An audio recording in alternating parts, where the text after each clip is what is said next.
Hey, Kurt, how do you feel about constraints? Oh, God, I hate them. I have a phobia, Tim. I mean, being constrained really freaks me out. I literally get, the heebie-jeebies whenever I think about being, handcuffed or unable to move. Or no, wait, it's just like, oh, God, I just freak out. And it's just like being constrained. I just can't move. It's, oh, my God. Stop. It's not those kinds of constraints. What? Oh, it's not your secret S&M world. We're talking about something different here. It's the kind where you limit yourself to things. It's like using only 50 words to write a book, or requiring creatives to come up to you with 3 different pitches and not just one. Oh, those constraints. Yeah, I thought you were talking something else there. Yeah. All right. So, like, always choosing the road less traveled when picking a path, that you're constraining yourself to one action based upon a set of situations. Is that? Yes, that type of constraint. Yeah. All right. So, well, then those types of constraints, I sometimes really like them, right? I mean, it's a bit counterintuitive, but I find them to be liberating. They're not constraining. I don't get heart palpitations from those. Me too. I think they're sometimes really good at getting me going, or even getting me unstuck. And our guest today, David Epstein, has written a fantastic book about this phenomenon called Inside the Box: How Constraints Make Us Better. Yeah, and it's a fascinating read. And even more importantly, I think we had a really great conversation.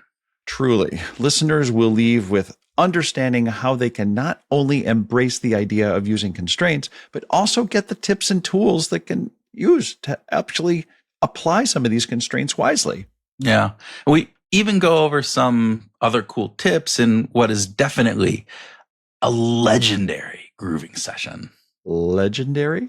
Yes, legendary, at least in our own brains. Thank you. I guess maybe I just didn't have the right emphasis on legendary. Legendary grooving session. Yeah, I didn't say it right the first time, right? Yeah, So, okay. Yeah. Well, that would definitely be happening in our own brains. Welcome to Behavioral Grooves, the podcast that explores what drives human behavior. I'm Kurt Nelson. And I'm Tim Houlihan. And we use a behavioral science lens to look at how and why we do what we do. Now, we are excited to have a special sponsor for this week's Behavioral Grooves. Yes, Behavior Shift is a behavior change company that uses behavioral science to build tools that help you achieve the change that will make your life better.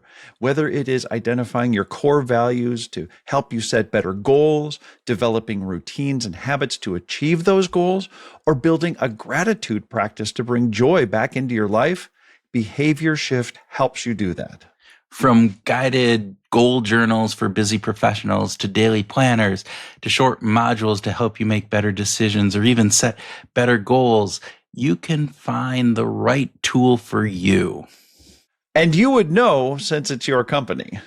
Well, yeah, I might be a bit biased. But yeah, it is a spin-off of the Lantern Group, and we were able to take all of the knowledge that we have been working and sharing with corporate 500 companies for almost 30 years now and bring it to consumers. So check it out. Check out Behavior Shift on Amazon or at our Shopify account at www.behaviorshift.shop. That's behaviorshift.shop. So check it out. You can find a great tool that will help you lead a better, more productive life. When you're thinking of behavior shift, just make sure you get that SHIFT in there. It's a behavior shift. Okay. Yeah. Don't leave out the F. Don't leave out the F. Yeah. Don't leave out the F. Okay. So after you go out and buy the tool that will help you live a better life, you can sit down with a strong pour of positive constraint and listen to our conversation with David Epstein.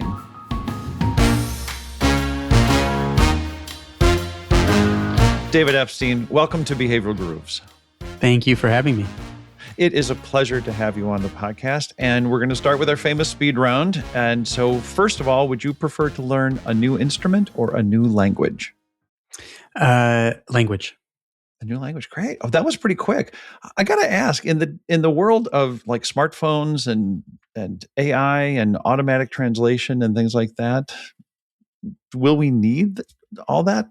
Will you need a new language, do you think? Maybe not, but one of my goals in life is to be able to read Jorge Luis Borges in his native language. And so that's a thing that's specifically important to me as a goal.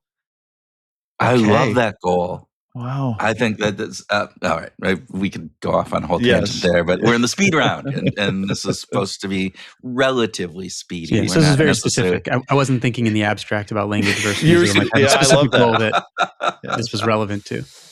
And Tim, there is a difference between having something translated and actually being able to understand it in real time. That's right. Like I want the experience of reading it in the original. The way you're thinking about it and the grammar and all. Anyway, so there, his writing Tim, is like his writing economy is like black magic, and I just like read it and I still admire. I'm like, how does he get so much in such a small space? And I want to. I would like to really be able to intimately understand it in his native language. Yeah, because even the English translations are poetic. Yeah, absolutely. Yeah. All right. Second of our speed round questions, David. Are you a coffee drinker or a tea drinker or something else? Neither. I keep making it my New Year's resolution every year to start drinking coffee, and it lasts till like January 3rd. I'm like, I'm a writer. I should be in coffee shops with a typewriter. Yeah. Like, but it doesn't. Yeah, no. What's wrong with you? I don't know. What happens on January 4th? That is it like I just don't care? Is it? I mean, it's kind of like I know it's not going to work. It's sort of like a ritual of this being like a failed New Year's resolution now. That's kind of a fun thing. I think I don't really get much of a rise out of it, which maybe is why it doesn't really stick. Tim can't stand coffee, so I don't like the taste. I really like how it smells. Yeah. Oh, I'm with you. Yeah. I once stayed in a hotel where they dried the towels in coffee beans, and so the towels smelled like coffee beans. It was fantastic. I loved it. Yeah. But I don't want to put that stuff to my lips. No, but water, lots of water. All right, good. Okay. All right. Third speed round question. Fantastic. Third speed round question: true or false? Music, even highly improvised jazz, still shows signs of constraint. Oh, absolutely. Absolutely. I mean, it's a language. It's a grammar. It's those constraints, those systems are what make the language work. Yeah. Perfectly said. We are going to come back to that and spend more time on that later on. Kurt? All right. Last of our speed round questions. This is fun. We should have more speed round questions. We like speed round. Well, we have more. We could just keep going on our. We've got more speed round questions that we never answer. It's like we put a whole list together, and then it's like at last minute, it's like, ooh, where do I want to go with this? Right. So there it is. You want to do more speed round questions? Sure. It's fun. All right. So fourth and maybe not last speed round question: true or false? Dr. Seuss is the best known author to write an entire book with only 50 unique words. True. Yes. True. I'm trying to maybe the only author. I don't know. I mean, 50 words is really few. Yeah. He was this famous publisher named Bennett Cerf. Bet him that he couldn't write a book using only 50 words, and that constraint forced him to experiment with rhythm. Come up with this rollicking rhythm because he couldn't be expansive with his vocabulary. And by the way, when Dr. Seuss then started, I don't know if I'm violating the lightning round here. Keep going. Okay. When he then co-founded an imprint called Beginner Books, and it was all built on constraints. So he would give vocabulary limits to the authors, all sorts of other rules like the pictures have to be spread across 2 pages continuously, and nothing can be pictured that isn't described in the text. And you can only use these pure colors, a certain number of colors. And for authors that complained or didn't like it, he said, all right, well, then our imprint isn't right for you. And it became the most successful children's book imprint ever, and kind of really changed children's literature. Because prior to that, when I was reading children's literature for research, it was like pretty boring. Johnny ties his shoe and walks to school. Like it was not. It was not really works Dick of and art. Jane kind of things, right? Yeah, That yeah, it was, yeah. yeah. Yeah. But the constraints, because of that, again, as we're talking about, your book, inside the box, and it's all about constraints, right? So those constraints actually helped. How does that? We'll get into this in depth. And I know Tim wants to ask a fifth speed round question, so I'm overlapping him here. But how is it that constraints? I mean, if you think about, if general people think about constraints, it's like, I am inside this box. I can't be as creative. I can't be as productive. And yet the book, your premise is that's not true. Did we get that right? Yeah, and I think so. In the abstract, people think that more freedom or fewer limits will unleash their creativity, but in reality, it's just not the case. And as the cognitive scientist Daniel Willingham has written, uh, you may think your brain's made for thinking, but it's actually made for preventing you from having to think whenever possible, because thinking is energetically costly, and so you want the convenient solution, right? It's like cookies on your browser. It wants to go where it's already been before, or do something easy or familiar. And so, in fact, it makes it incredibly hard to do something creative when you have a cognitive system that wants convenience and doesn't so much care if you come up with your best creative idea. And so, the best way to make someone more creative is to block the first tool that they would reach for, essentially. So they don't go down that path of least resistance. And I kind of did this. Maybe I should wait for this, but I wielded some of this in my own writing of the book. I don't know if I should Well, jump in I here. know. Go ahead. that was Yes. no. I mean, Okay. you applied this to yourself. I mean, you say you designed the box that you had to write in prior to actually writing the book. Oh Is yeah, that yeah. correct? Oh, Yeah. that's a whole other one. And so, Oh, but in yeah, so we can get into all of that. But specifically with like blocking the path of least resistance. So I write about Pixar some in the book, and I adapted a rule of theirs that they call the 3 pitches rule, where they would have directors pitch 3 story ideas instead of 1, because they found if they only pitch 1, they fall in love with it. And it's usually not their best idea, right? The so-called creative cliff illusion. You think your best idea is first, but usually it comes later.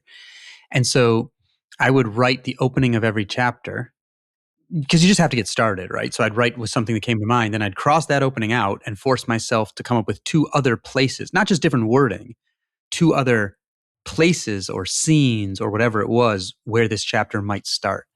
And 9 of the 12 chapters ended up starting with the second or third try, once I had blocked my first instinct. And because my first instinct is my first instinct, I don't know why the first thing pops into head. Maybe it was just the last thing I saw or something. I don't know why. But so it was hard because once you have something down, you kind of want to think that it's right. But I think it was really fruitful. So I was trying to block my own path of least resistance. It is. I love that. I love that. Kurt and I come from a behavioral science background, and 20 years ago, a researcher named Sheena Iyengar did this fantastic study on how people buy jam and what would get people to buy more jam in the supermarket. And in one condition, they handed they gave people 20 options, put them out on a table on a beautiful display, and you get a coupon. And in the other condition, they only got 3 options. And people were they made more purchase decisions when there were only 3 options. And we saw that 20 years ago as like, oh, it's a constraint in decision making.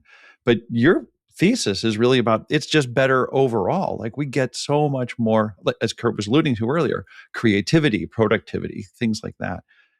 We benefit from constraints in all sorts of ways. Yeah, let me say regarding the JAM study, because I think it's like the most famous study of decision making. That study, the reason I don't cite it in the book is that the replication has been a bit shaky. It has. Yeah, from time to time. Yes. That said, I think the core thing that it's getting has shown up in a bunch of other places, right? Yep. Especially having to do with when choice sets increase complexity. So you see things like Iyengar has also looked at people with, if there's too many 401k options at a company, after a certain number of choices, they just don't even participate, even if that means foregoing the company match. And with healthcare decisions, if there are too many, they either make worse decisions or they just don't make a decision at all. So that's really counterintuitive, right? You think according to the way that humans are modeled in neoclassical economics, more choices should always lead us to better choices. Always. But Yes. turns out humans are not utility maximizing automatons after all. And so I think it's, and not only does it lead us to either paralysis or worse decisions, but there's also evidence that people are, from like Barry Schwartz and others, that people are just less happy with the decision when whatever it is. Right. Because there's this endless ability to compare to what you might have done. I actually just wrote, I'm really delaying the speed round here, and I don't know if I've killed it because it was, You have I really blown enjoyed us it. apart here. Yeah. Well, keep going. just a whole thing here on speed round. That's fine. We're going. Well, I just wrote a newsletter post because it's around graduation time now about Robert Frost's poem, The Road Not Taken, because every time around this year I hear it cited a bunch of times. And the typical way it's cited is an ode to rugged individualism, right? It's like you took the road less traveled and I said the road not taken, the road less traveled, and that's made all the difference, right? And so the idea is you chose to zig when other people zagged, and that's what led to your success. And I think that's a totally valid message, especially for young people at graduation. On the other hand, it's absolutely not what Frost was intending. So if you read the poem carefully, he says both roads were just as fair. He said neither has any difference in how much it's been trod this morning. And he was actually sort of having a little fun with his walking partner, this guy, Edward Thomas, who when they would come to different paths, when they would walk, and the paths would look the same, and he could not decide. And so he would dither over which one to take. And then when they were done with the walk, Edward would always say, we should have taken the other one.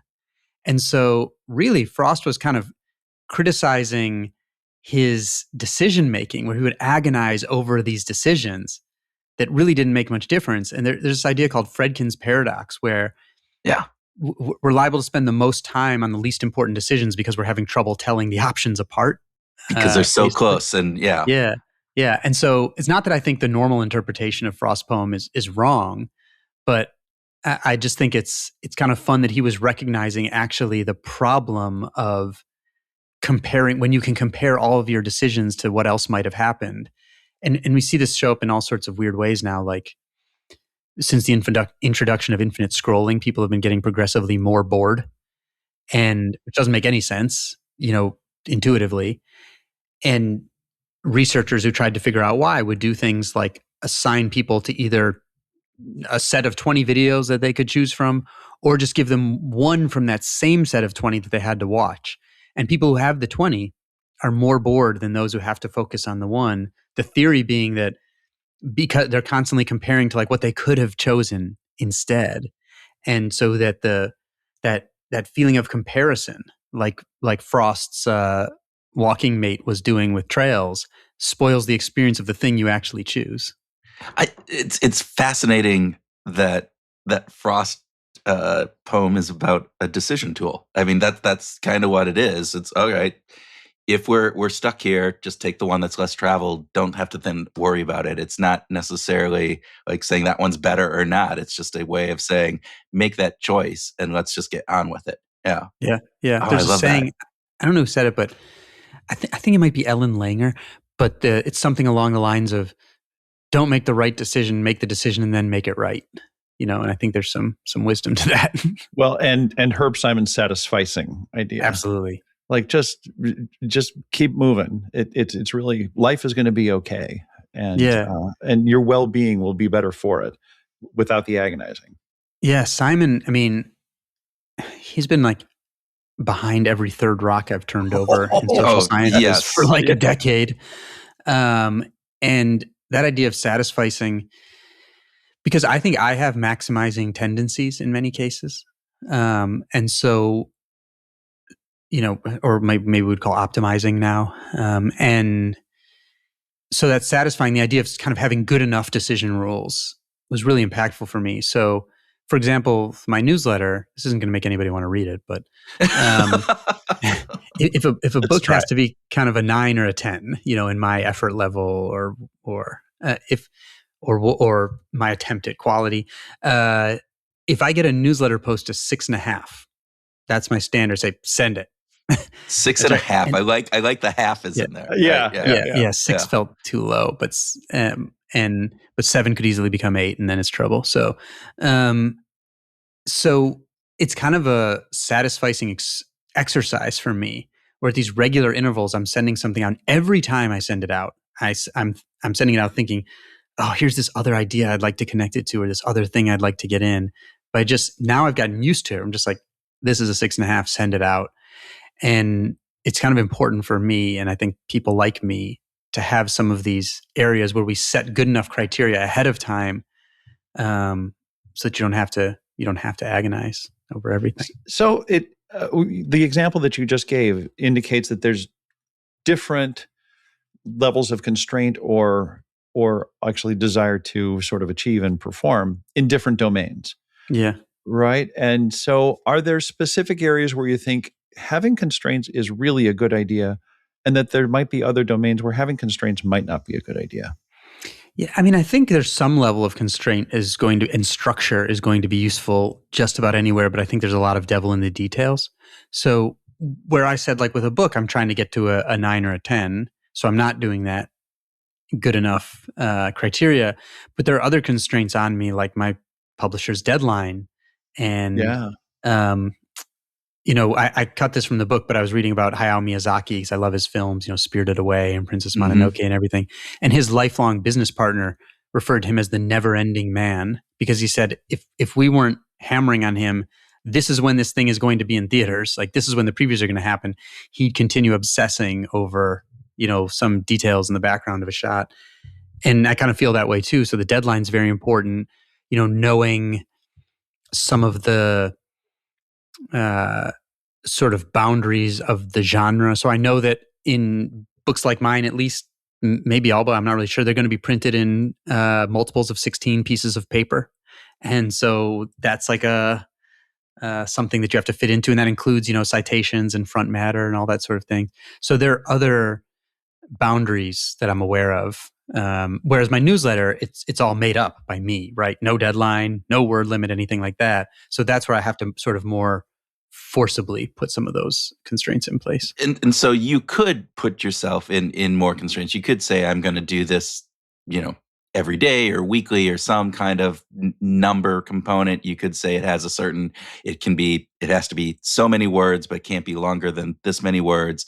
And again, do we need to do this for all of these aspects in our life, or should we be trying to figure out which are the ones, again, choosing between these two paths?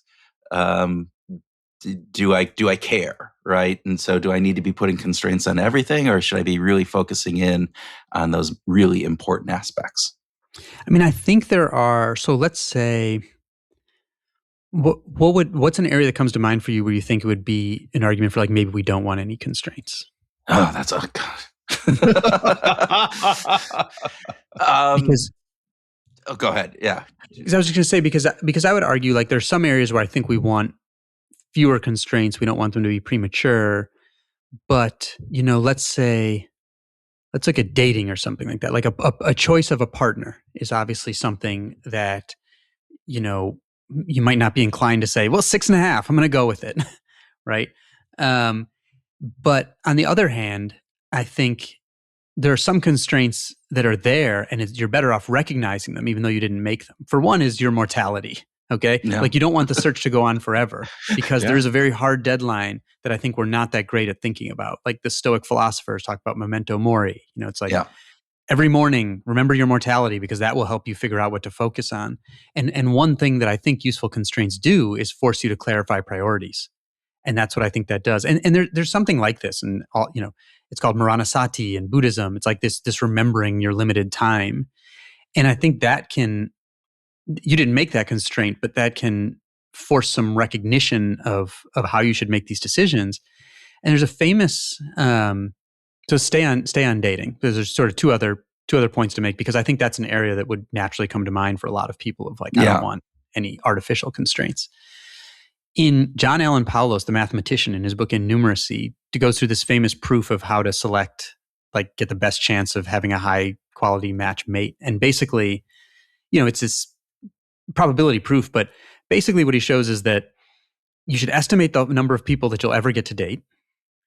And then once you've dated basically about a third of those people, you should pick the next person who outranks all the previous people and stop. Yep. And so the path, because if you don't do that, if you keep going, you're more likely to either end up with a bad fit or with nobody at all.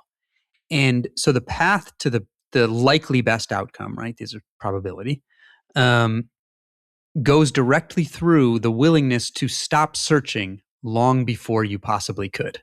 Yeah.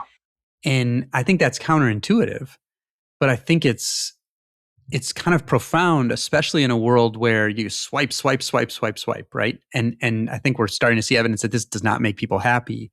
And the psychologist Scott Stanley, has coined this phrase sliding versus deciding to talk about young people in relationships, where sliding means they will get in a relationship, but basically in the interest of keeping their options open, or at least feeling that way, they'll say like, I'm not totally sure yet. Right. But escalating commitment happens anyway. So you sort of sleepwalk into it. That's sliding. And if those couples end up married, they're much more likely to get divorced, less likely to be happy, versus people who say, I'm either in or I'm out. And Right. That's what it is. And so I view that as a type of constraint. Maybe it's a little more conceptual, but making a decision one way or the other. Because this whole thing of, I've heard businesses say things like, I've actually been in meetings where they'll say, because I try to shadow people at businesses when I can, they'll say, oh, this decision's a two-way door. And it's usually people are, should we do this or should we not? And they say, well, it's a two-way door. And my perception is that it really prevents them from committing one way or the other, And I think people sometimes are doing that with relationships where it's like you're not making the decision. So I wouldn't say that you should put a constraint on yourself like I have to find a spouse this month. Right. But I do think there should be things in mind like the amount of time you have, the realistic sample you're going to expose yourself to, and the idea that you should be making a hard decision one way or the other, as opposed to just sort of sleepwalking through this and expecting this completely open process to magically deliver the best results. We talked with Logan Urey, who is a behavioral scientist and a dating expert. And it's interesting because he brought up similar things. But one thing that you talked about at the beginning is you don't want to necessarily satisfy for that. And actually, Logan said, no, you should. Because if you have that propensity to be a maximizer, it's like, oh, he's a 92 out of 100, but I could maybe get a 93 or a 94 or a 95. And you're going, holy crap, I'm happy with a 65, right? Because you make it work, and those are different things. Yeah, that's right. And you have to make it work. No matter who it is, you're going to have to make it work, right? Exactly. Because, look at am I 100? No. I know. Do these people think that they are hundreds? Right.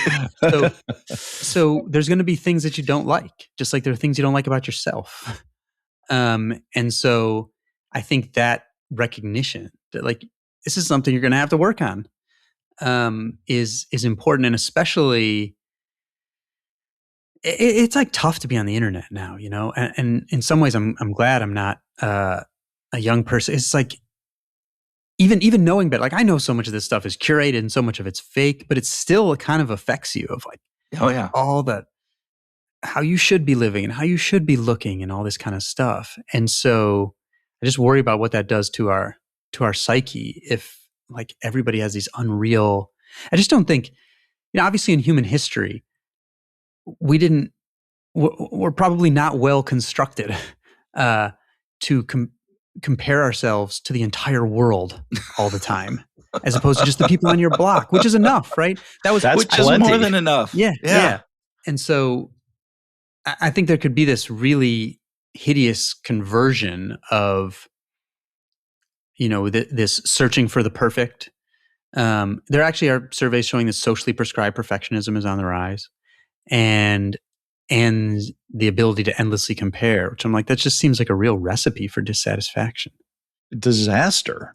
That feels like that's an erosion, really, of the human condition. That feels pretty terrible. I wanted to move from dreaming about great partners or the dream boats or the, what we might considered to be, the ideal in our relationships, to a dream that Dmitri Mendeleev had about the periodic table. And because you open the book with that story, and it's a fantastic story. Can you set us up with just a little bit of background of Mendeleev wasn't the first to try to figure out a periodic table of sorts, but what does he do, and why did the constraints that he applied work so well? Yeah, that was a very interesting transition from Dreamboats to Mendeleev's dream. I commend you on that, Tim. Yeah. I'm trying here, David. Yeah. I think the speed round is dead at this point, unfortunately. Yeah, it is. I'm sorry. You're done. So. You're now into our questions. Here you go. Yeah. So, well, let me tell you the story that I learned when I was in college chemistry, just quickly to start, which is that Mendeleev, in the winter of 1869, was trying to order all of the elements, the chemical building blocks of the universe. And it was for 3 days with basically no sleep. He worked at this and wasn't able to do it. And then he fell asleep and drifted off into the most important nap in human history, where he saw the elements kind of swirling around, and then they snap together in a grid. And if you move across the grid, the chemical and physical properties of those elements repeat periodically, hence the name. And this isn't just a poster that hangs in classrooms, by the way. It's like it pointed the way to new materials, to new elements, where they should be. It motivated the search for the underlying cause of this order, which was atoms, etc. And this dream story is what I learned again in college chemistry. Scientific societies celebrate it. The mattress company Casper used it in marketing. Matthew Walker, in his bestseller Why We Sleep, calls it the ultimate proof of the power of our dreaming brain, like loosed from the bounds of reality. And I was surprised to learn that it's utterly false. It didn't happen. In fact, there's a whole history of dubious dream stories in chemistry specifically, but that's another issue. Yeah. Talk about a subgenre. Wow. Yeah, and I can explain that in a sec, but I'll tell the real Mendeleev story first. So what actually happened was that he had a publishing contract for a 2-volume Intro to Chemistry textbook, and he had only gotten 8 of the then 63 known elements into volume 1, so he had to get the other 55 into volume 2. And he had to do it in a way that would make some sense to beginners. So he had a customer issue, and he had a serious space constraint, space and time, really. And so that's what led him to start experimenting with, hey, can I find families of elements that I could describe as a group so that I don't have to go one at a time? And once he started looking at elements as families, he started noticing all these similarities, and not just and sort of repetitive similarities, that there were like all these analogies between different elements. And it was in doing that he landed on the periodic pattern. So he was absolutely not looking for a law of nature. He was looking for an organizational scheme for his textbook. But that did I mentioned that useful constraints can force us to clarify priorities. I think another, arguably the other main thing that it can do is launch us into exploration and experimentation that we never would have undertaken otherwise until forced. And that's what happened with Mendeleev. And I think that gap between the myth and the reality is symbolic of something important, that we overvalue complete freedom and undervalue the power of useful constraints to propel our best thinking. Yeah, I was going to ask, why is it that people prefer the dream story? Because it is kind of pervasive, where the reality of it is not. And is that the reason? Is that we just prefer that idea that, hey, there's this opportunity to just anybody, if we're working on something, can just pop in and there's no work behind it? Or what is that? I think that's part of it. I mean, I think it's just awesome. It's just a cool story, right? Yeah. Like lightning strikes of inspiration are cool stories. They weren't creativity wasn't really seen that way until kind of the late 18th century Romantic period, when there was this sort of rebellion against the Enlightenment, basically. Mm-hmm. And that's when you started seeing these stories of people who are just like struck by inspirational lightning, or like from the gods, or in a dream, and all this stuff. And so I think it was a little bit of a rebellion against things getting too logical. Okay. But also I do think it just feels like how we like to think of genius, that these ineffable processes, right? Like, what could be more boring than organizing a textbook? And nothing, actually. no, I think like, the answer is zero. like there are films and things where they dramatize Mendeleev's dream, like dramatizing organizing elements for a textbook. It's not sexy. Nobody's going to watch that movie, right? Yeah. So I think it just sort of comports with some of our mythology about how genius works, even though that's not really how genius works. Hey, this is Kurt, and we want to say thanks for listening to Behavioral Grooves, and we hope that you're enjoying this episode, but it feels a little bit one-sided. You're hearing from us, but we're not hearing from you. This is Tim, and we have 2 suggestions to remedy that. The first is join our Facebook page and engage with us. We want to talk with you. We want to hear your perspectives, and hopefully our Facebook page might be the place to have some of that interaction. So please come and join us. The other recommendation we have for you is to leave us a quick rating. You know, the little 5-star thing at the bottom of your app? Or a short review. Just leave us a few words about what you like about behavioral groups. We'd very much appreciate it. Thanks, and we now return you to our regularly scheduled programming.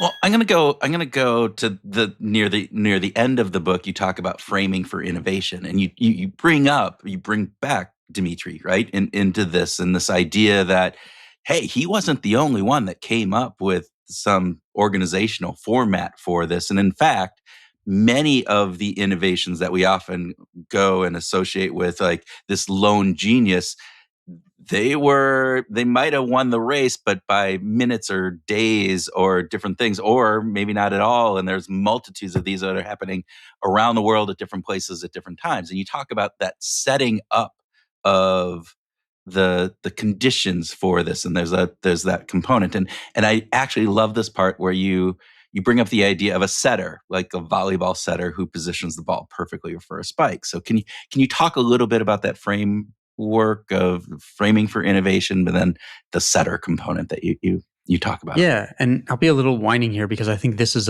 one of maybe the toughest concept in the book in many ways, which I've noticed I always smuggle that into the penultimate chapter of my book. And with Mendeleev, so he did make this genius breakthrough, became known as the father of periodic table. But in fact, there were no periodic tables before 1860. And then there were 6 in the next 9 years. Right? Yeah.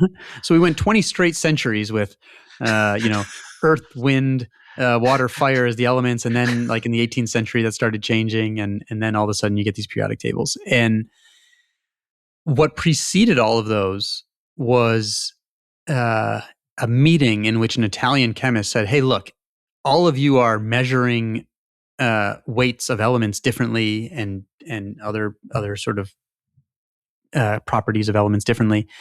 And he made a pamphlet and said, now here's how we're all going to do it from now on, or we should. And he handed the pamphlet out. And suddenly everybody started using a standardized system. And that meant that work could communicate across space. And as soon as that happened, it like created a sort of invisible collaboration, and people started finding the pattern. So Mendeleev, he sort of won what's known as a priority dispute in science history, partly because he had the most complete system and he made these bold predictions about where other elements would be, and also because he really wanted to be known as the founder of the periodic table. So like the one other guy who had basically the same system as him was also at that same meeting where they handed out the standards and was also writing a textbook. So he had the exact same constraints and came up with the exact same table. To his historical misfortune, his publisher misplaced it. Oh my God. And so it was only found later. But that I was using that as emblematic of innovation history, where basically every groundbreaking innovation, there's usually one person in the history books that's credited, but there are well-known other people who were converging at the same time. I mean, sometimes it's exactly the same time. The transistor, which enabled our digital age. It's like one team in Europe, one team in the US, same time. The telephone, Elisha Gray and Alexander Graham Bell filed in the patent office on the same day, and there were like 7 other people that were right there at the same time. Flight. Flight, Yeah. whatever it is. I mean, jet engines, like, all sorts of rules that we use in math and things like that. It's and what usually precedes so and the classic example is evolution by natural selection, where Darwin and Alfred Russel Wallace, when Darwin had not published his findings yet, and Wallace sent him some of his manuscript, and Darwin wrote to his mentor and said, "I have never seen a greater coincidence than this. It's like he took the thoughts right out of my head." And what led to Darwin and Wallace doing that was obviously they had surveyed really broadly the natural world. But a few other things were going on is there were these questions that were becoming prominent in their spheres. Like Darwin he had about 230 pen pals that he would pepper with questions. And these same kind of questions from some of these people would start coming to him that were like, why are we finding fossils of animals that we don't actually see anywhere on Earth? Why are we finding marine fossils on the top of mountains? Why do the bones in a human arm and a bat's wing and a whale's flipper have so much in common? And these questions were well known at the time, and people were circling them. And even breeders even knew that there were random variations that would be passed. They didn't know about genes, so they didn't know how this worked, but that random variations they called sports would pop up and be passed down to progeny. And Darwin was thinking about this. Alfred Russel Wallace was thinking about this when they both happened to read this essay called On Population by the Reverend Thomas Malthus, who was basically making the argument that humans would always have a population collapse because population growth would outstrip the food supply and we would always sort of crash back. And it turned out that he was wrong about what would happen with humans going forward. But just setting up that question, Wallace and Darwin both immediately started saying, how must this operate in nature? And that galvanized them both to come up with the idea of natural selection. And it's really, there's probably never been, I think quantum revolution and evolution by natural selection are the two sort of greatest breaks in scientific history with prior thought. And yet they were really set up by these questions, like multiple people, these things that you'd think of, they're the most, singular achievements, but multiple people come to them at the same time because these other people who are really helping define the question really well sort of focused their attention and their problem solving. And there's an antecedent like that for basically every major breakthrough in science and technology, right? It's like why all of a sudden when the first chatbot came out, it's like there were all these other AI companies about to jump on it because they were all following these same trends. And so it just is a different picture of genius from these like singular people through history, when many of the most important figures have been someone who just incredibly well defines a problem that then focuses other people's thinking. Like I'll stop after this one last example, but David Hilbert, who I think is arguably the most impactful mathematician of the 20th century, is best known not for his own math, which was incredible, but because he decided to survey math and come up with 24 questions that he thought were important and really rigorously define them. And then he passed them out in a pamphlet at a conference. And that set an agenda for 20th century math. And most of them were solved. And it was just like defining these problems and giving them to people. They immediately it focuses their energy on what to do. So often stating the problem well is often the best way to propel a a We need more pamphlets in science. I know that's the real message. It's here, just the like, message is like everybody, pamphlet, you got to right. come up with a pamphlet. Yeah, there you go. Right. More pamphlets. Okay. Check. Note to self. Constraints in defining the problem are really critical. And I want to get back to something that we teed up in the speed round way back when about Dr. Seuss. Tell us about the green eggs and ham effect. Can I go back one activity with Dr. Seuss? Because even before Green Eggs and Ham, what propelled that bet with Bennett Cerf, the publisher, who was a legendary publisher, by the way. Like when I get books from my publisher, the return address is Bennett Cerf Way or something like that. Wow. Wow. And so, yeah, he was a big deal. That first, Dr. Seuss was asked if he could write a children's book using about 200 words from a vocabulary list, which is still very few. And he looked at the list and noticed there were very few adjectives and started complaining. He made this Seussian comment that I love. He said his wife, it's like trying to make a strudel without any strudels. And eventually just sort of threw up his hands and said, all right, I'm just going to take the first. Well, he wanted to write a book about a queen zebra, but neither one of those words were on the list. So he threw up his hands and said, I'm just going to take the first 2 rhyming words and write a book. And the first 2 rhyming words were cat and hat. Yeah. Right. And so there he had his book. And again, this is where this rollicking rhythm really started, where he said, okay, I can't be expansive with vocabulary. I have to experiment with something else. And then that led to the bet for green eggs and ham. Could he do it with even fewer words? And the green eggs and ham effect, this is a term coined by psychologist Catronel Tromp to describe this repeated finding in research that basically people think they'll be worse off when you hem them in. But in fact, they are almost always more creative. There's a level of constraint at which that reverses. But the level is when you're basically telling someone not only what to do, but exactly how to do it. Yeah. Right? But when you restrict the easy means and still leave them room to surprise themselves, it's like the greatest creative prompt that even people who identify as not very creative will suddenly become much more creative. Fantastic. Prior to starting the recording, you said you were talking about UPS and their change management. You want to tell that story? Because I thought that was a fascinating part of the book. So yeah. So UPS, as I learned, would not have inherently thought that they were an interesting company. Right? Yeah, like come on, brown brown packages, logistics, trucks and shirts, yeah.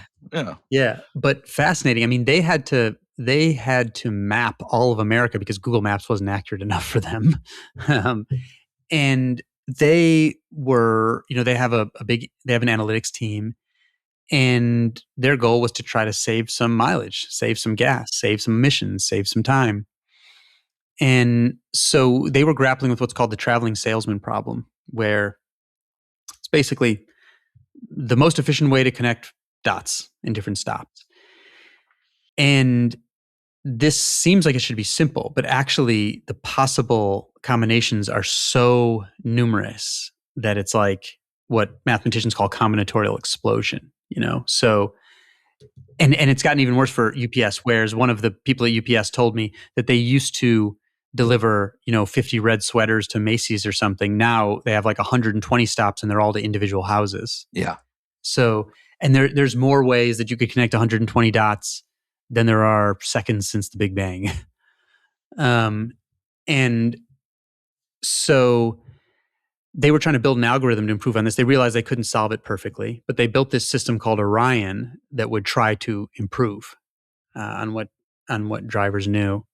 And the first thing they realized was that drivers had some knowledge that Orion kind of didn't pick up on. Like drivers would know if, school was going to get out at some certain time and they're going to have to be careful of kids, or somebody had to sign for a package, wasn't home, but actually they know they work around the corner or their relative does or something like that, right? There was all this idiosyncratic knowledge that drivers had that was hard for Orion to pick up. And Orion also did weird things. Like if a human driver was driving past some side street that had a delivery, they would stop and deliver it. But Orion might say, drive right past it and we'll come back to it later in the day. Or the funniest one was in a cul-de-sac, where if you're delivering packages in a cul-de-sac, you go around the cul-de-sac, right? And Orion would sometimes say to zigzag, which just feels like totally unnatural. And it might save 3 meters of walking or something like that, but it's weird. And so drivers were rejecting Orion. Like they didn't want to use it. Like, this is weird. This is stupid. And so the analytics team that had worked so hard on this was finding that there was no adoption of this project. And so as they told me, it's like the algorithm was the easy part.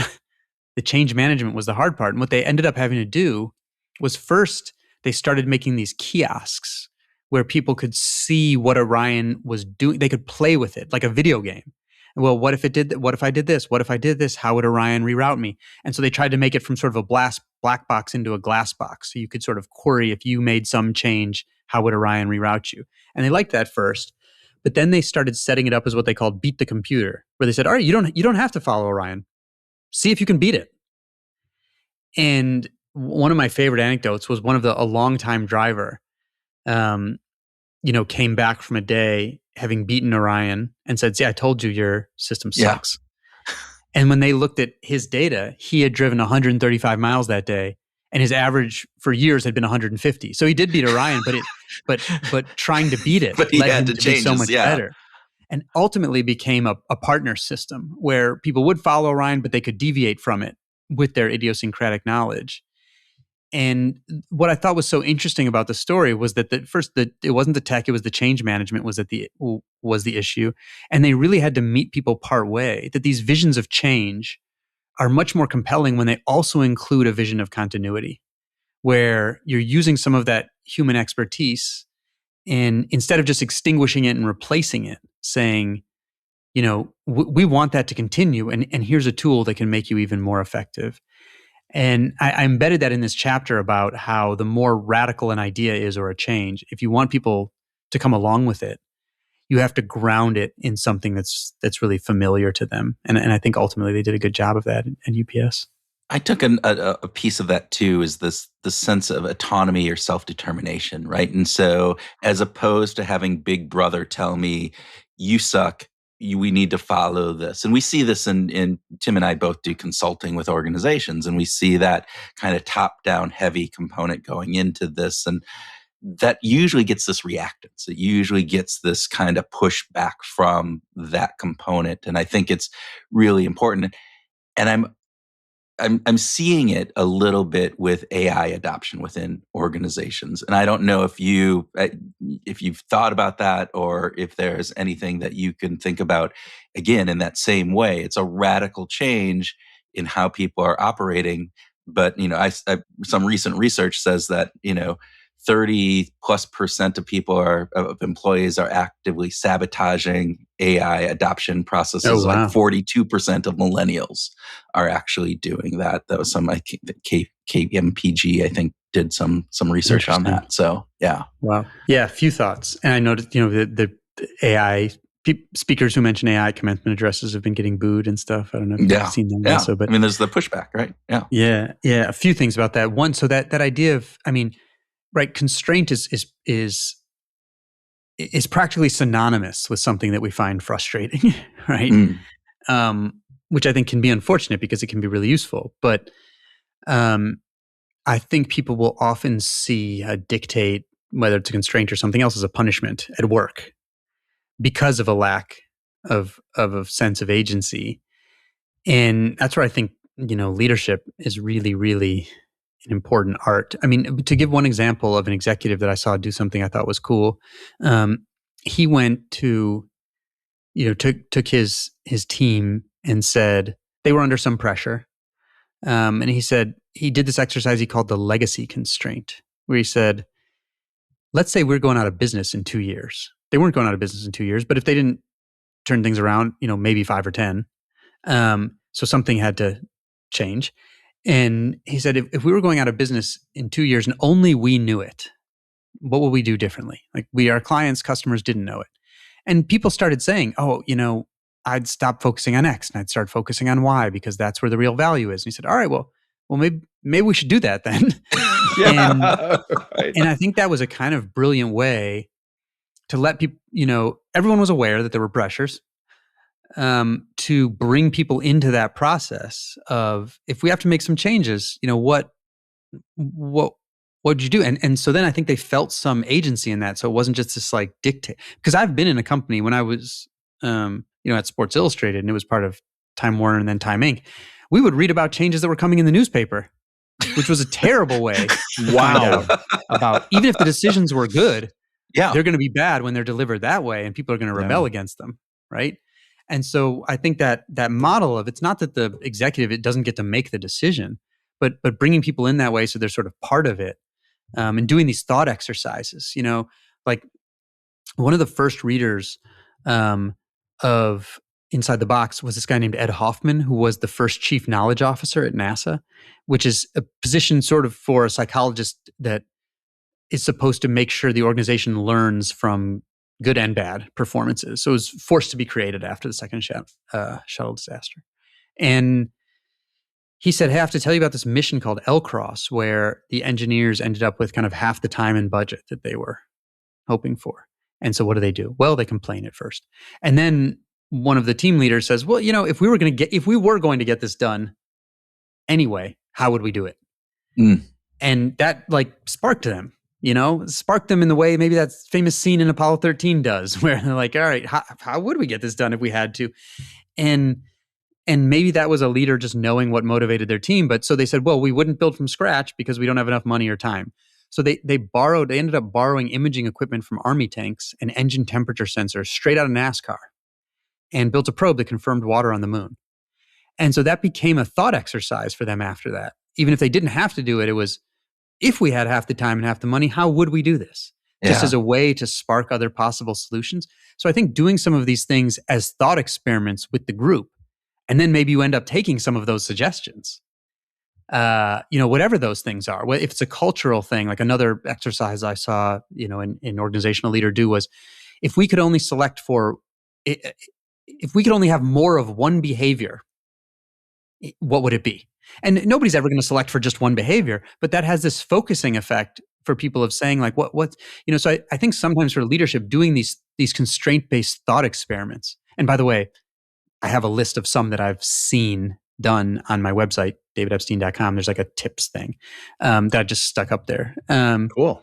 Can really kind of bring people into help generate ideas for the leader, and also give people a feeling of having been involved in the process. And when it comes to AI, that's an interesting one, right? Because people feel threatened for good reason. Mm-hmm. Over the last year, I spent time with one company that helps other companies implement AI. And I don't know if this is exactly relevant to the question, but some of those companies, I sort of broke them down in my mind into two buckets. One that was sprawling implementation, like we need this thing everywhere. We need it everywhere. And that would lead to what some researchers have now called work slop, just huge volumes of stuff, because it's obviated the need to do the hard work of saying what's not worth doing. And the implementations that seem to me to be more successful would say, really spend time saying, what is the problem we're trying to solve here? And does the tool fit that? Or one company created what they called a map of jobs to be done. And I think people found that way less intimidating, because instead of it just being AI is going everywhere, it was, okay, here are the things that we do here. Here's what's this thing that we can offload for you, so you can focus on thinking about strategy.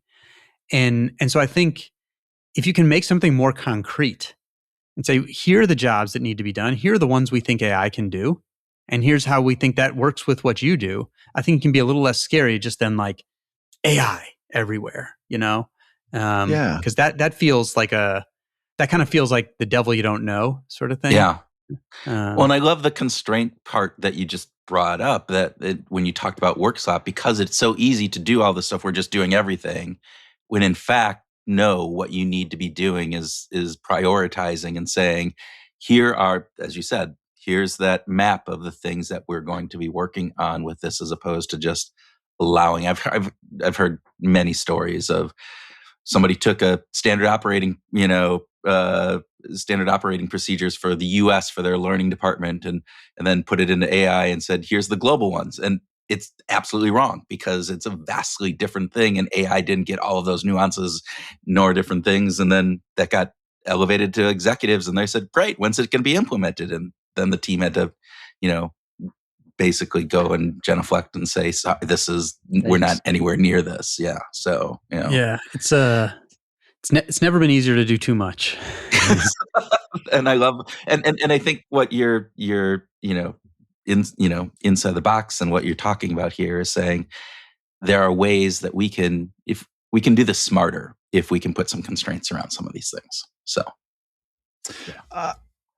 Also, this reminds me of the Sheila Tarmina story, because of her ability to use constraints as a 5'2" woman at the University of Georgia, getting into the Olympics in Georgia.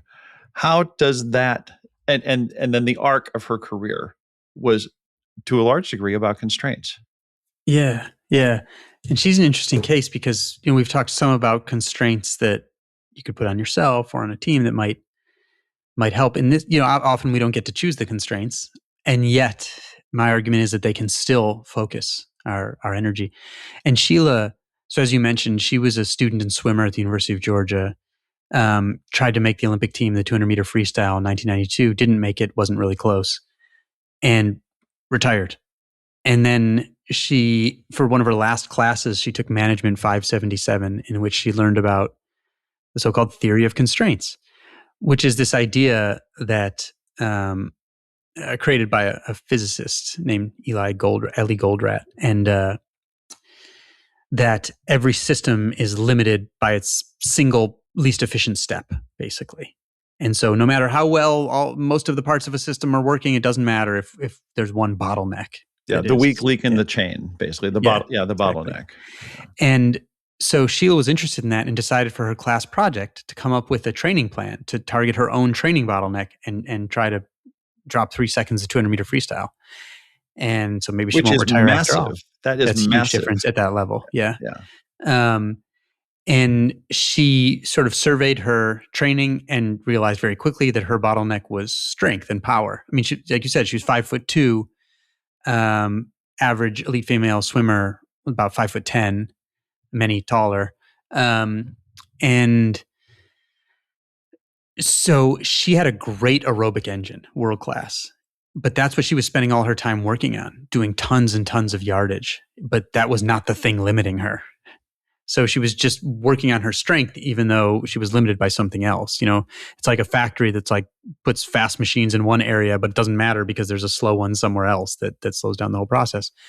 And so she took this training plan, unretired, and went and found a coach who would implement it with her, which took her some time because most of the good coaches didn't think that she really actually had the potential to make the Olympics. And they implement this plan focusing on her strength and power, her limiting factor. And 4 years later, she swims 3 seconds faster in the 200 meter freestyle, makes the Olympic team, and then wins an Olympic gold medal as part of the relay team. It's fun to Google image her because you'll see her with her relay team with a gold medal, and it looks like she's 10 inches shorter than the other 3 women who are about the same, who are all about 6 foot, basically. Yeah. And she then retires as an Olympic champ and just for health starts working out again, doing triathlons. And now she has this new take on training, right? Focus on what is the real limiting factor? She wins the national championships in triathlon, goes to the Olympics, finishes 6th. Goes to the next Olympics in triathlon again, retires, unretires again, and learns fencing and horse jumping and goes to the Olympics in modern pentathlon. And she is the only woman ever to have gone to competed in 3 different sports in 4 Summer Olympics. And she retired, right? Briefly in her senior year, if she hadn't learned about the theory of constraints and applied it to her training. And reading about the theory of constraints, I really started to see a lot of the world in that way of like what really, and even for my own work, what really is the limiting step here? I'm doing all these different things, but where is the work piling up? And I think if we can kind of do that and find out what is that bottleneck, or as Goldratt would often call it, the drum, because it sets the beat at which the whole system operates. You can really unleash, productivity and focus that's sort of already in the system, but drowning in focusing on too many different parts. Yeah, I think it's amazing just to think about her ability to both envision and dream and imagine great big things about her life, but achieve those things by focusing on her constraints. This kind of happened to me too, by the way, athletically. Like I was a walk-on 800 meter runner in college. I didn't know the theory of constraints, but I was like not even close to being able to make the team. I was not good. And there was a young volunteer assistant coach who nobody cared what I was doing. Nobody cared what he was doing. We kind of experimented together. And we didn't use this language, bottleneck and all that, but it became very clear that my limiting factor was my ability to recover. Like I just did not recover from hard workouts at the pace of my peers. And so one of the brilliant strategies, other than dropping my weekly mileage from like 80 to like 35, was to schedule class over one workout a week so that I had an excuse for not showing up. Mm-hmm. And that worked like rocket fuel. So I started Wow. doing two hard workouts a week where my peers were doing 3. And I started getting better like crazy. I ended up as a university record holder. I ran at the U.S. National Championships and indoors. So, I went from walk-on to being decorated. And it was very much by doing less work, but recognizing what was really the limiting thing here. And for me, it was recovery. It just didn't work for me the same way that it did for other people.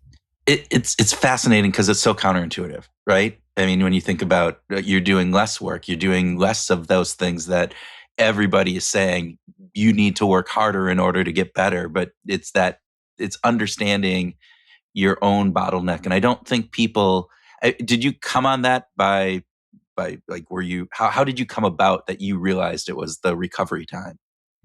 Yeah, it was very much so. It's funny because, there's that saying, I don't know where it's from, but that the definition of insanity is doing the same thing and expecting different results. That's exactly what I would have done.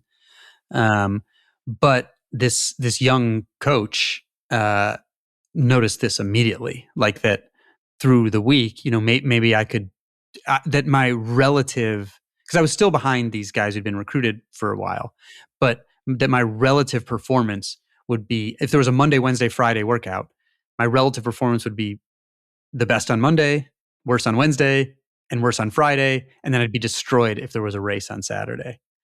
And there would be things like, then we started measuring my pulse and I'd be waking up with a pulse still clearly elevated. So obviously I had not fully recovered, just incredibly fatigued, all those kinds of things. So actually once we started looking, the signs were pretty obvious, but I just wasn't thinking that way until someone attuned me to it or saw it from the outside. I think that's why everybody can use a coach.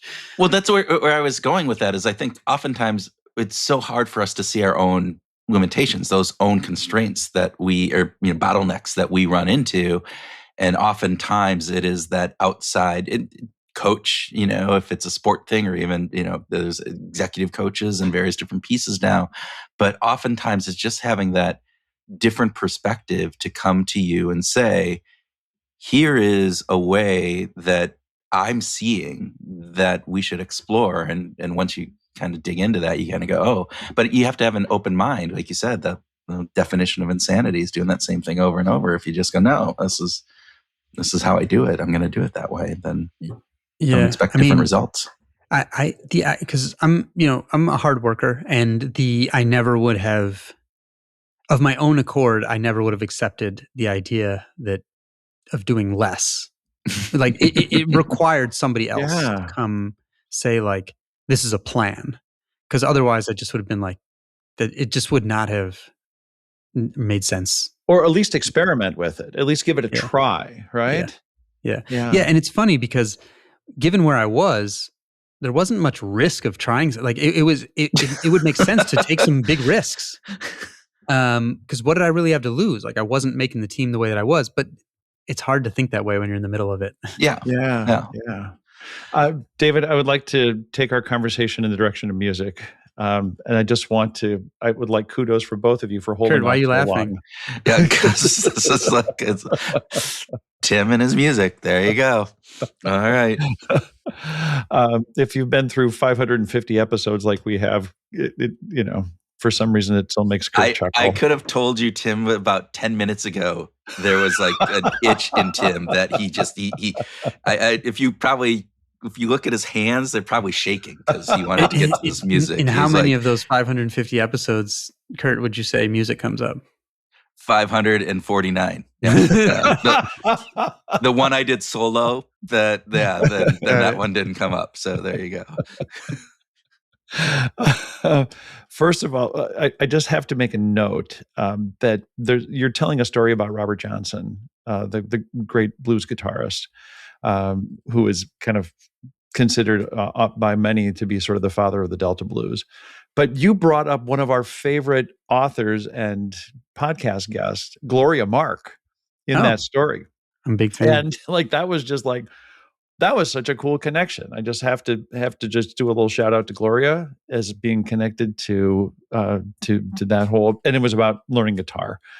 So that was kind of the thing. Okay, but I want to talk about Bach, actually. Johann Sebastian Bach. You weren't going to go down the deal with the devil and Robert No, Johnson with no. that, I and mean, the real story behind it, which was, I think, so much cooler. Anyway, all right, go. It is. It's a great. But we should have dedicated a whole episode just to the music references that you have in the book, David. Honestly, but you bring up Bach as working within constraints, and it is fascinating. Again, I'm just going to mention, to reiterate to listeners who may not remember, I went to the Conservatory of Music in Kansas City, and in studying the literature of Bach's work, you just see this tremendous rigor of like the pieces, the fugues, the cantatas, the symphonies. There's very strict designs on how those pieces are created. And Bach was extremely prolific, 1,100 compositions compared to, Mozart. I think Beethoven had like 700, Mozart maybe 600 compositions in his lifetime. Incredibly prolific. And Bach kind of set the framework for very literally, for the way we listen to music today. There's just nothing in music today that hasn't been already explored by Bach. What did you learn about constraints from this research and from this work that you did on Bach's music specifically? Yeah, well, let me tell you how I came to Bach, which was when I started getting interested in constraints, my literary agent said he must have been mentioning it to people. And one of his other writers is a guy named Peter Mendelssohn, who is probably the most sought after book cover designer in the world. He's the creative director at The Atlantic. He also happened to have taught at Juilliard and was a pianist, and he's a painter. He's just a maker. Kind of a polymath. Yep. And Peter said, "Oh, I got to get my piano tuned and give you a lesson," because Bach was driven by constraints. And so Peter invited me over and gave me this incredible music lesson where he took me through every movement of Bach's Art of the Fugue, which I then started reading about after that. And, in Bach's, his sort of authoritative biographer called this kind of the Art of the Fugue, arguably the apotheosis of Bach's like creative vision, basically. And I think he identified this and B minor Mass as the two compositions where he sort of fully expressed himself. And so the Art of the Fugue starts with this simple 12-note melody that's pretty austere. And Bach then uses that little kernel to spin an entire musical universe out of it. So there are 14 movements, each torturing that 12-note theme in increasingly complex ways. And so, and to go back a second, by the way, Peter told me that Bach entered into a world that had extraordinary number of musical constraints that had been codified in what was called species counterpoint, which are basically all these rules about good musical hygiene that had to be followed. And some of them are crazy. Like there's every piece should have a single highest note that is used once and only once. Only once. And there are all these parallel jumps that you're not allowed to make because we're now used to listening to music like with all these chords and everything. But there it was different lines of music or melodies were like different voices, and they're supposed to remain distinct. And so you weren't supposed to make certain jumps at the same time, or else some of the melodies would feel like they had converged. So all just tons of rules, and they were really meant to be followed.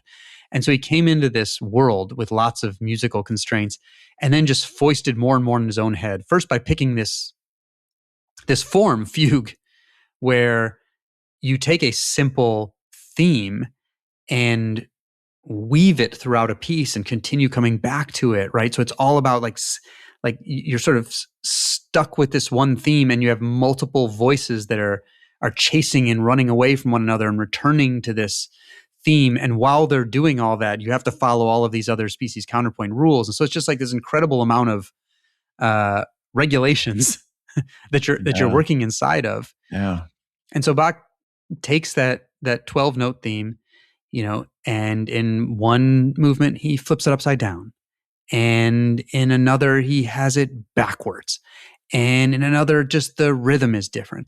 Just taking this simple thing and doing everything you can possibly do with it. And then in the later movements, he starts adding in second or third themes, so that there are multiple little themes that all of the voices have to circle and come back to, and they can't be doing it at the same time. And so it's getting incredibly complex. And then the very end, he introduces a new theme that's B flat ACB, which in German musical notation is BACH. So he puts his own name as a musical theme in, which apparently Peter told me is something that's very, very hard to make work with in general.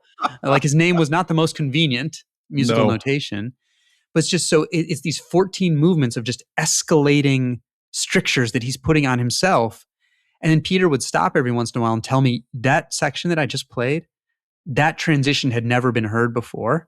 And the reason it happened is because it's the only way for Bach out of this little place where he had cornered himself. It's the only way he can keep moving and still not violate any of those rules. And so it was by putting himself in these corners and having to find a way out that he got to places that nobody else ever had. And so I thought it was just really fascinating because I knew that Bach was important, but until I really started researching him, I didn't realize that he was like far and away considered by other composers to be the most important composer ever. His life story was a lot less dramatic than Mozart, for example. So I think he's not as mythologized the same way. He mostly wrote music for a church. But or Beethoven going deaf in his later years. I mean, that's a dramatic story. Right. So Bach did not have as much of a dramatic story. But it was interesting that the most important composer ever, really gravitated to the most rule bound of musical forms, and then hemmed himself in all these ways. And it was trying to get out of the labyrinths that he himself constructed that led him to things that nobody else had ever done. Yeah. It is fantastic. Just really briefly, and I don't mean to make this a cue or a prime, but if you were stuck on a desert island and you had a listening device that only had 2 artists on it, you get the whole catalog, but only 2 artists. Which 2 artists would you take with you? Well, I know because of my Apple Music thing, what my most listened to music was last year, which was Keith Jarrett's The Cologne Concert. Which is also in the book, but I think I would want something with words and something without words, though. Just to have some of that variety. Because I get 2 artists. Variety seeking. Yeah, you get a little bit of both. So I think I would probably go with Bach for non-word music, and he also has a huge catalog, as you mentioned. So that would be helpful. And I think for music with words, I'd probably go with this band called London Grammar. That they're bigger in the UK than they are here. Okay. But yeah, so I'm gonna have to check out. I'm gonna have London to check Grammar now. So very different than Bach. Which is, we're novelty seeking, right? You want to have it, you're stuck there. It's like, okay, now's the time to switch it up. So, and actually, even within Bach, though, you get a variety of different a lot of variety. sounds. Yeah. So yeah. I mean, arguably, and Tyler Cowen has mentioned this before. He thinks Bach is arguably the greatest creator in history of any type. If you look at quality and volume and innovation, and I think there's that's not like an argument that can be settled, right? No. But I don't think that's a crazy thing to say. Yeah, totally. We're going to wrap it up and say, David Epstein, thank you so much for taking this time with us and sharing a fantastic book. We love Inside the Box, and we want our listeners to read it. Sorry. But thank you for being a guest on Behavioral Grooves. Thank you. I very much enjoyed this conversation. Yeah, it was really a lot of fun. Welcome to our grooving session where Tim and I share ideas on what we learned from our discussion with David, have a free-flowing conversation, and groove on whatever else comes into our constrained brains. They are. They just are, aren't they? Our brains are just constrained. We have limited resources. We have limited abilities. And all those limitations can be used in our favor. Yeah. Those constraints can absolutely be things that we can exploit. I think that's terrific. Yeah, and I think there is this idea that unlimited options are the best way to go. And I mean, we've talked about that, the choice overload and a whole bunch of other things, that perception isn't, although it feels right at a gut level, like give me more freedom, more options to choose from. I should have better outcomes from that. But that's not how we work as humans all the time, right? Well, how is it that we work as humans, Kurt? Give us a little bit. How do we work? You want to know how we work as humans, Tim? Here's how it works.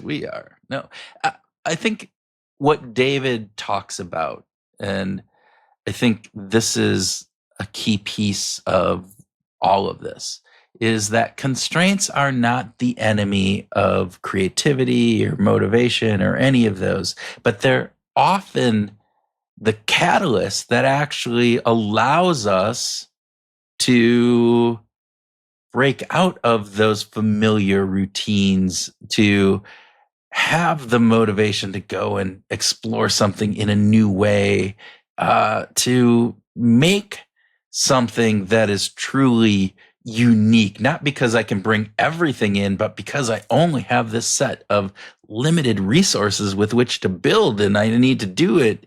And now it makes me look at those in a very different way. And I think that is really, it's the unconventional way of thinking about it. And I think it's really, really powerful. Yeah. There's a couple things I want to say about this constraint as not being the enemy. The first thing I want to say is about our sponsor today is Behavior Shift. And Behavior Shift, in the journals, there are prompts, and those prompts are pretty specific. Yeah. And you can go anywhere you want from a starting point of a prompt. But the cool thing about staying within the constraints of the prompt is to actually think through what the question that you're posed with is asking you. And to put some mental rigor into that is a really healthy and rewarding thing. And the second thing that I wanted to say about this is specifically on creativity. I have a good friend in Minneapolis, Sarah Morris, who is a singer-songwriter, extremely talented songwriter and singer. And Sarah has been running a club for singer-songwriters. Okay. So that every week she introduces a new prompt, a one-word prompt for songwriters to use to write a song using that prompt somewhere in the song that week. So 52 weeks, 52 prompts. She's been doing this for 4 years. And she's written a lot of songs. And some of the prompts are crazy. Sparkle, pumpkin, poster. They're just like, they're not like love, sunset. No, they're, tall glass.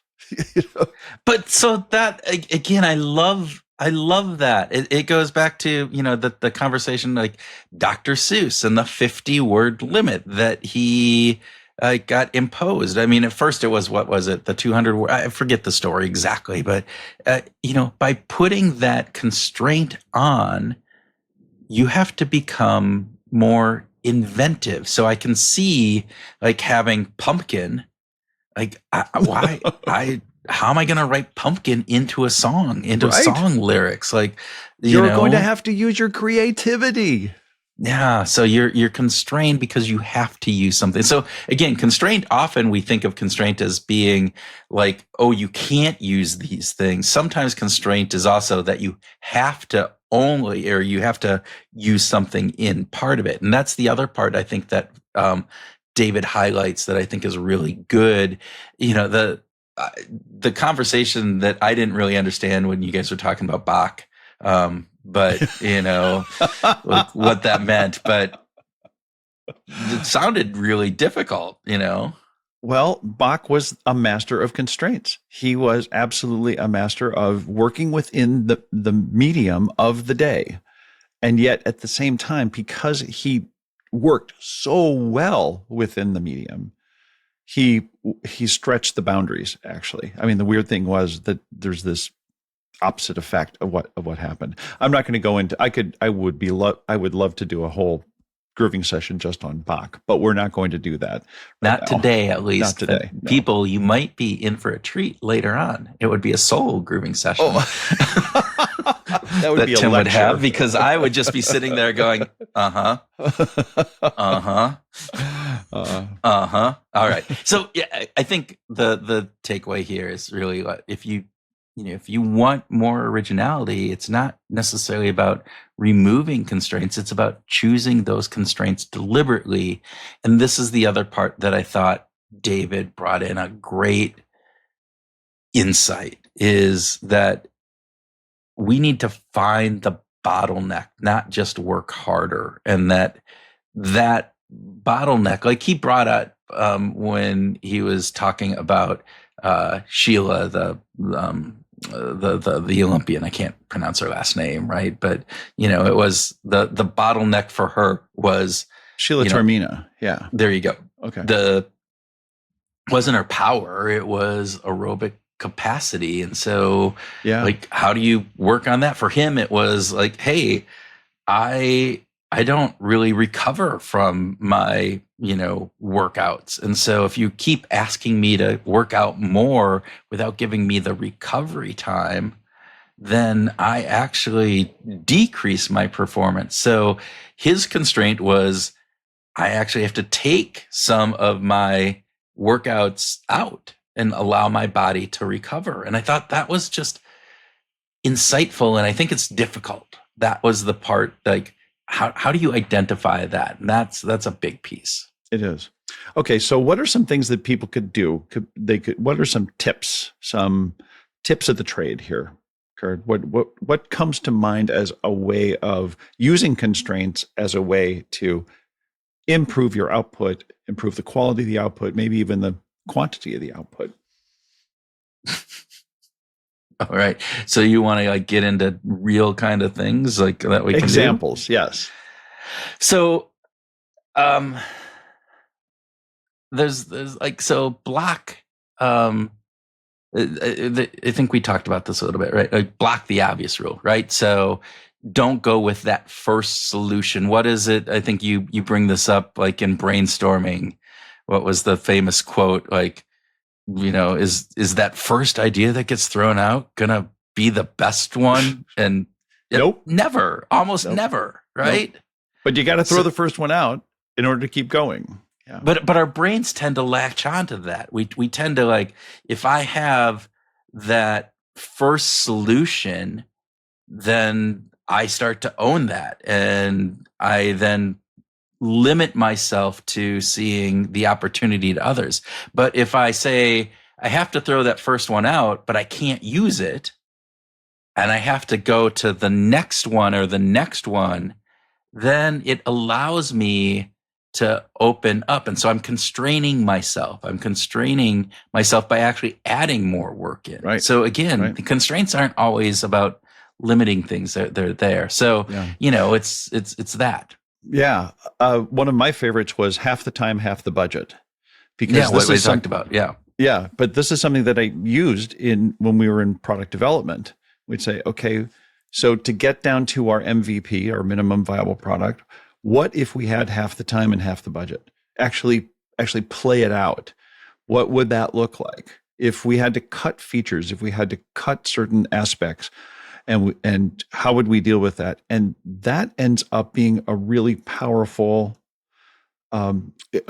constraint that forces us to creatively think about, well, what could we reuse then from previous products? What might be some of the things that really, it showed up in the research, but it were kind of spurious. That the clients were talking actually more about this other thing. So maybe we should focus on simplify. Those. Yeah. So create, like, all right. So what is, as you said, it's the minimum viable, component. And so what is that? And I love this idea of half the time, half the budget or resources.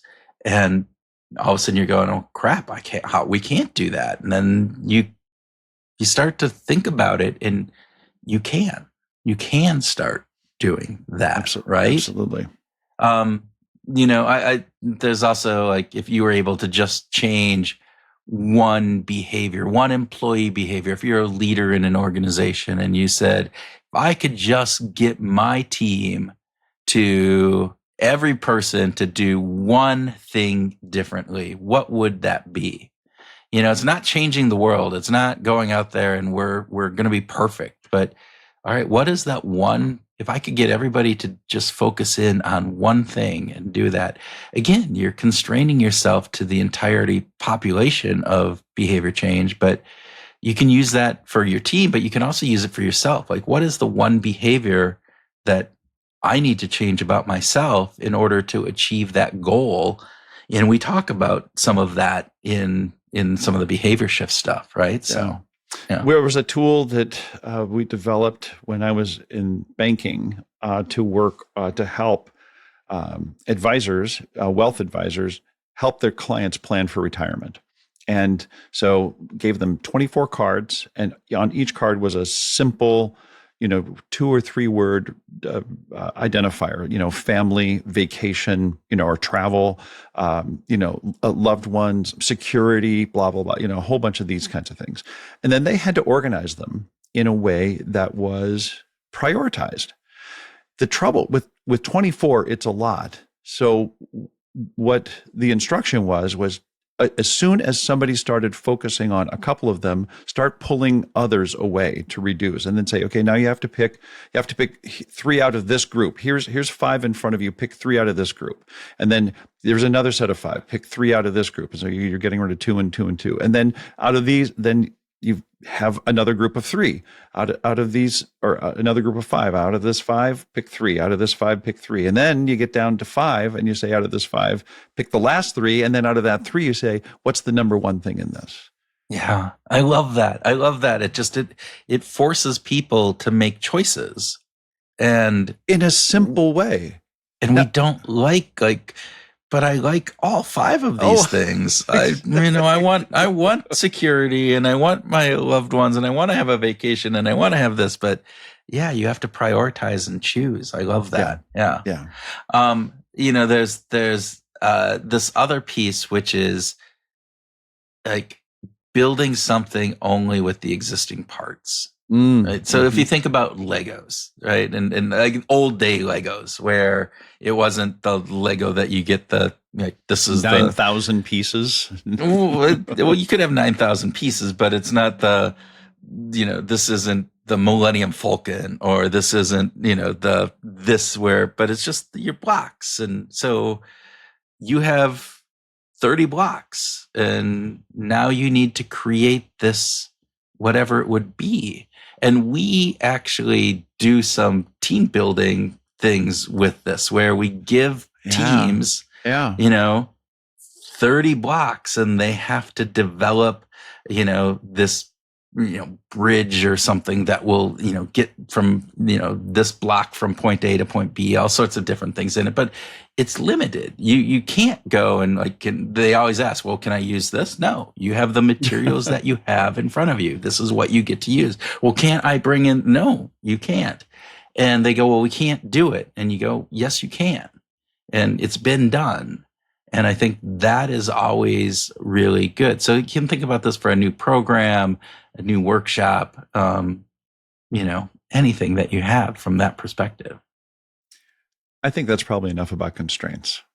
Well, the last one I will do is just. Oh, you have more. We can't be done. So, you can't constrain me on this, Tim. God damn it, you're constrained. No, but one of my all favorites, and this is more about like constraints around decisions, because we can get. There are things on making decisions, and so one of these great rules that we use and people just really like is this concept called 2 breaths, 7 breaths.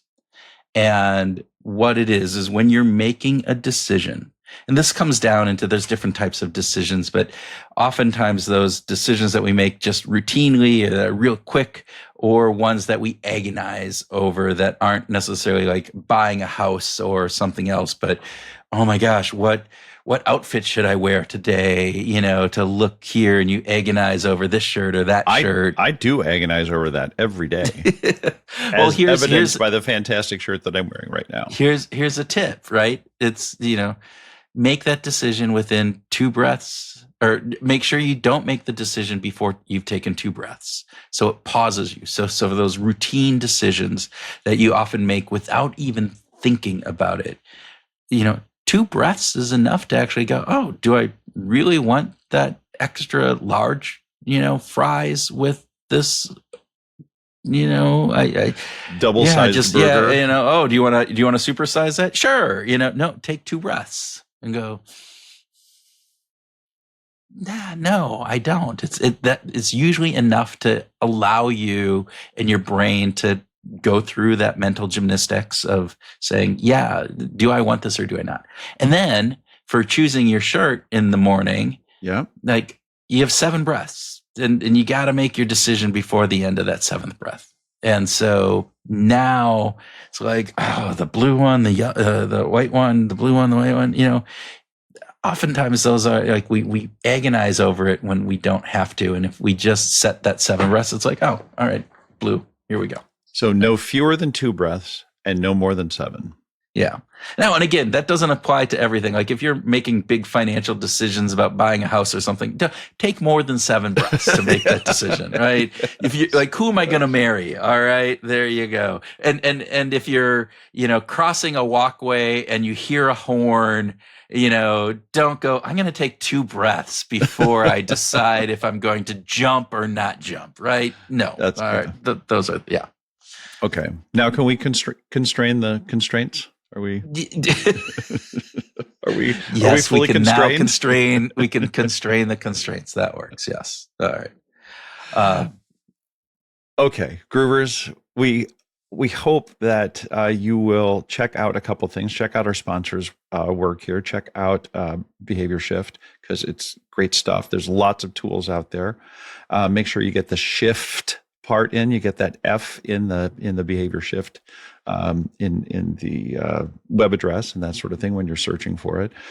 Check out our Substack because there's lots of great, really great work that comes out of there. And I'm saying that because I don't write all of them. I don't write hardly any of them actually anymore. Caroline Schaefer, our producer, is a fantastic writer, and she's not AI. She's real. She's human, and she's insightful. And so we'll encourage you to check that out. And if you're out on Facebook, we have a vibrant Facebook community that gets stimulated almost every damn day with a groove question. And I'll tell you, some of the comments and conversations are just surprising. So if you're not there, you're missing out. I'm just going to say that you're missing out. So okay, here would be a Groovers. constraint. Constrain your time on Facebook to the Behavior Grooves Facebook community page. There you go. Constrain it to just going out to that page. That way you won't get stuck into doom scrolling, etc. So, Exactly. All right. Okay. Hopefully, Groovers, we hope that you can constrain yourself better this week and use those constraints to go out and find your groove.